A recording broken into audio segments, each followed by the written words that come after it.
he's flying the lower there to simulate Bobby's throw.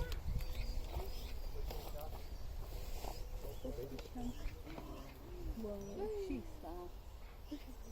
So, and this is, obviously he's got a little transmitter fitted to him, and this allows us to see exactly where he's going, how fast he's going, how far he's going, and how high he's going.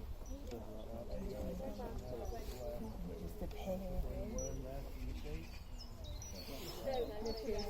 She's little. But today's not the best day for him, because obviously it's quite silver, and when it's a strong gusty wind, Falcons can get more than 50% extra speed.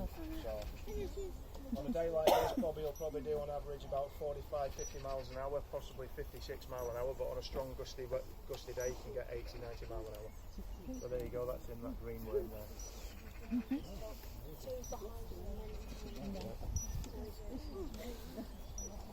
So Will's got to keep a good eye on where